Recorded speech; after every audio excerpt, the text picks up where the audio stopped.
seleção pagou vexame, perdemos de 4-1 para a Argentina, lá na Argentina, tá todo mundo zoando o futebol brasileiro, viramos piada mundial, olhando aqui nos sites internacionais, né, as manchetes sobre a seleção humilhação, pesadelo, surra em Rafinha. Rafinha é o jogador do Brasil que falou que ia dar uma surra nos argentinos, se fosse necessário, até surra de porrada. Ele disse num podcast com o Romário, e aí agora tá tendo troco.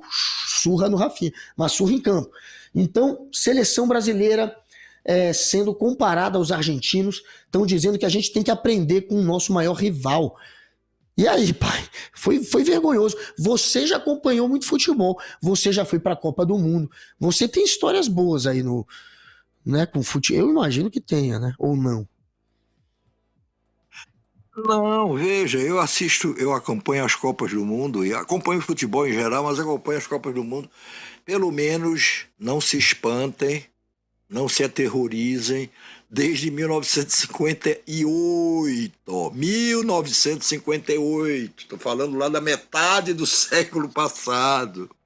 E eu vi no rádio, porque na época foi a Copa do Mundo, o primeiro título do Brasil na Suécia, era pelo rádio. Era pelo rádio, e o rádio chiava para burro e não dava para ver a conclusão de um lance. E vi várias outras Copas, acompanhei, tive a oportunidade de ir lá, mas eu não quero opinar por enquanto sobre a seleção brasileira. O meu objetivo aqui neste pedaço de programa, já perto do final, é indagar de você, Guga. Você sim, você já cobriu, até para o blog que eu tenho, uma Copa do Mundo lá na Alemanha. Você acompanha muito mais do que eu a Copa do Mundo. O que é que deu nessa seleção? O que é que está acontecendo? E não me venha com versão muito otimista, não, porque você adora passar a mão na cabeça da seleção brasileira. Ah, sim. Eu sou aquele... Então fala aí, agora vai, você é o entendido. Mesmo. Eu sou patriota na hora do futebol, aí eu sou. A única hora que eu sou patriota. Torço até pro Neymar, que a galera fica queimando o Neymar. Neymar joga muita bola também. E o Brasil, claro, a gente tá passando por um momento de carência, uma carência de comando. A gente tem várias estrelas aí que estão realmente se destacando no futebol mundial, inclusive o melhor do mundo, segundo a FIFA, é o Vini, um brasileiro. Agora, a seleção, depois que saiu o Tite, não conseguiu pegar jeito, né? Faltou aquele técnico que talvez trouxesse para os jogadores aquele senso de temos um time formado, temos um conjunto formado, vamos se ajudar em campo, porque parece que é um monte de craque e cada um tentando jogar sozinho e não tem conjunto e não tem uma proposta de jogo, né? É como se a gente não tivesse... Na seleção de 94, por exemplo, que era uma seleção muito carente de craques, a gente tinha uma proposta de jogo, era o Romário e o Bebeto matando lá na frente, a gente tinha um meio de campo que era um meio de campo muito defensivo, basicamente calcado na defesa, em ajudar a zaga, uma zaga muito forte, não levava a gol de jeito nenhum, e os caras se viravam e davam um jeito de finalizar. A gente tinha uma proposta de jogo, a gente entrava sabendo que era isso que ia acontecer. Ia ganhar de 2-1, de 1-0, se defendendo bem, quase não levando gol, e com 2 matadores lá na frente, Romário e Bebeto salvando o Brasil. Dessa vez não tem uma proposta como tinha com o Tite. Então é engraçado, mas tem uma galera lamentando, gente, o Tite ter saído da seleção um tempão. Pois é, eu ia te perguntar isso, já que você me interrompe, eu também te interrompo. E já que você me entrevista, eu também te entrevisto.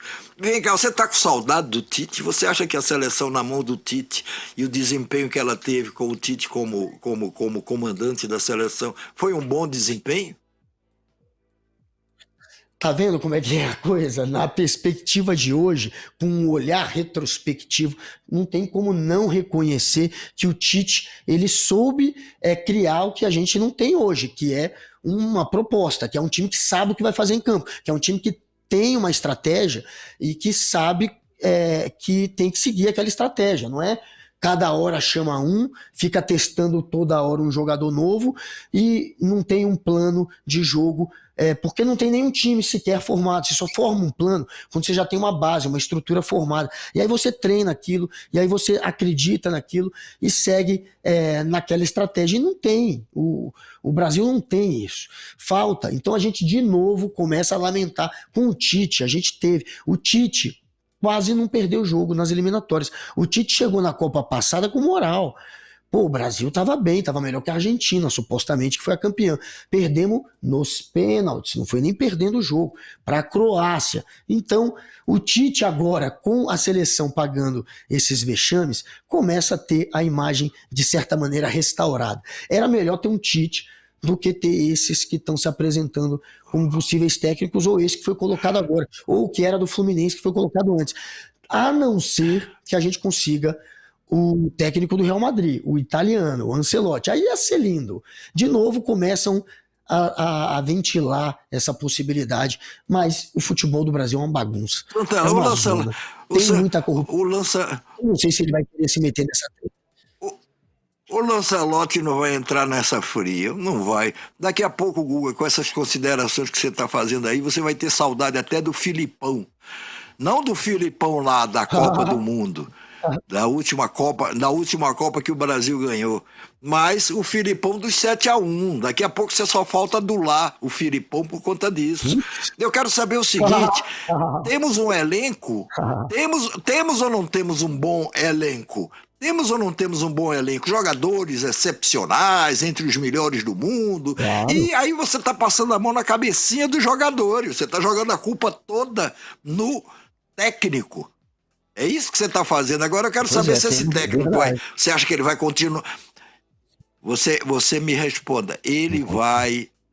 A seleção vai ter um novo técnico ou vai continuar se arriscando com esse que está aí? Não, já está em processo de fritura. Já era pro... Não, já era. Ele já está em processo de fritura. Não tem volta. Você perdeu de 4-1 para a Argentina. É quase o 7-1 para a Alemanha. É muito humilhante. E é uma seleção que já está na mão dele há um tempo e que não está dando em nada. Não tem futuro. Ninguém mais acredita. O Dorival Júnior já está em processo de fritura e é um processo que parece infreável. Já era. Acabou para ele e estão buscando um outro nome. Veremos quem será. Eu só gostaria que esse nome fosse alguém talvez de fora, porque eu acho que essa seleção só vai começar a, de fato, respeitar o plano de jogo do técnico e respeitar o técnico se tiver muita moral, e eu não sei se tem um do Brasil com essa moral toda neste momento.